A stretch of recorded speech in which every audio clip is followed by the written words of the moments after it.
While practicing the exercises in this course, you might have already discovered a wonderful sense of stillness that emerges whenever your mind becomes really quiet. Most of the time, your mind is filled with non-stop activity about family, friends, work, home, and so on. In contrast to all that noisy mental chatter, the stillness of meditation can come as a great relief. It's like being in a car next to a construction site where a powerful jackhammer pounds away. When it finally stops, you feel like you're enveloped by a blanket of blissful silence.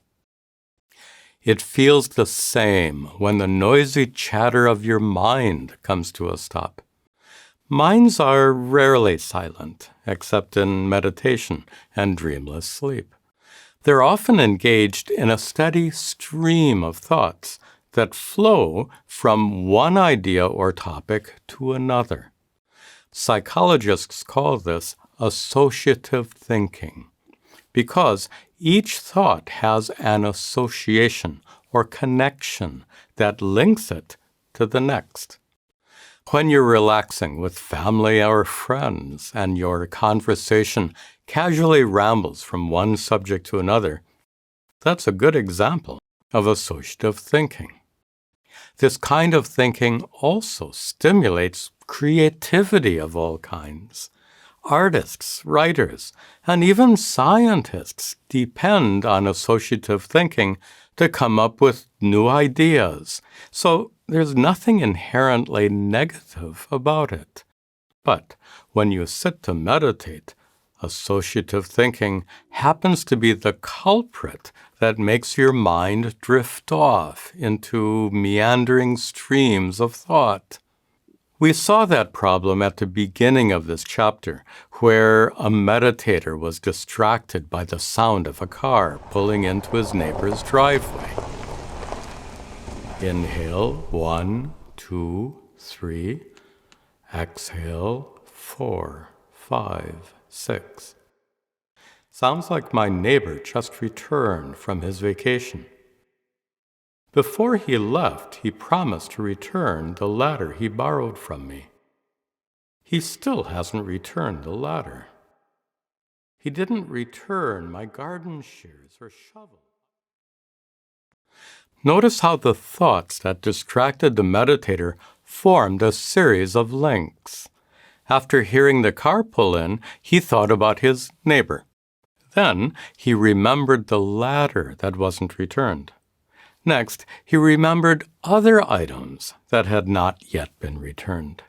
Each thought inevitably led to a related thought, resulting in a chain of associative thinking. Every day, your mind gets caught up in long chains of related thoughts. Such is the nature of the mind. How can you break free from these chains of thought during meditation? Even though they're not like chains of steel or brass, chains of thought can be surprisingly hard to break. Associative thinking is habitual, and we all know how difficult it is to overcome a habit.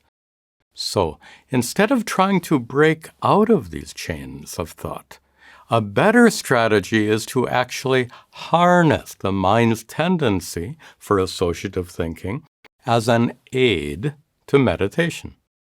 As they say, if you can't beat them, join them. How? Suppose a meditator deliberately entertains a special kind of thought, a thought that leads not to a related thought, but to an identical thought. For example, suppose the meditator starts by mentally reciting Om. Then, the first Om thought leads to another Om thought. Each Om links to another Om, and in this way, a chain of related thoughts can be replaced by a chain of identical thoughts.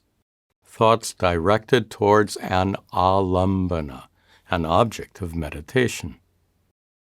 In the previous exercise, where you chanted Om, the alambana was the sound of the syllable.